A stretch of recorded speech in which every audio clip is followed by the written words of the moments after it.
Dobar dan. Možete li nam opisati što sve radite na poslu? Ja sam inače magistra medicinske biokemije i radim u bolnici u laboratoriju. Ono što je moj posao je da osiguravam da svi nalazi koji izađu iz bolnice, a dio su našeg laboratorija, da budu točni i ispravni. Načini na koji su to radim su zapravo da redovito kontroliram da li se naši aparati dobro izdaju rezultate. Koju ste sve školu završili? Završila sam farmaceutsko-biokemijski fakultet u Zagrebu, smjer medicinska biokemija. On traje 5 godina i nakon toga zapravo sam krenula raditi tu u bolnici. Koje vještine su potrebne u ovom zanimanju? Bitno je da budete zapravo precizni i pedantni i da zapravo sve te neke male sitnice na koje vi svakodnevno morate obraćati pažnju, da ih, ajmo reći, pamtite i da dobro sve zapravo svoje aparate, ali i ljude s kojima radite, da možete detektirati ako se negdje neka pogreška dogodila, zašto se dogodila, pa da je ispriječite na kraju krajeva, a ne samo da detektirate kad je već kasno. S kojim izazovima se susrećete?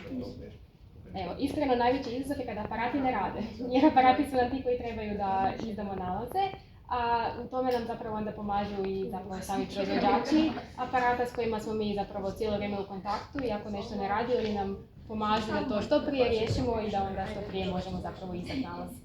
I da onda osiguramo da laboratorije radi, jer bolnički laboratorij mora raditi od 0 do 24, dakle cijelo vrijeme moramo davati nalaze, pogotovo kad se radi o bolnici koja ima hitnu službu gdje bilo ko može doći u hitnu bilo.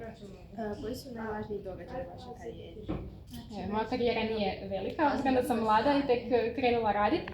Evo, izdvojila bi to što sam upisala specijalizaciju. Dakle, nakon završenog fakulteta svi medicinski biokemičari mogu upisati specijalizaciju, to je još dodatno 4 godine školovanja, nakon koje postajemo specijalisti i izdvojila bi početak specijalizacije koji je jedan od bitnih događaja za sad. Koji bi se savjet dali mladima koje zanima ovo područje? Mladima koji zanima ovo područje bih rekla da redovito uče u području biologije i kemije poglavito, i da zapravo da se fokusiraju na te prirodne znanosti, jer eto, meni je to prekrasan dio ovog posla, jer opet je spojen sa medicinom, a nije direktno doticaj sa pacijentima, pa ako nekog zanima medicina, ali opet i više taj dio biologije i kemije, mislim da mu je ovo idealan posao.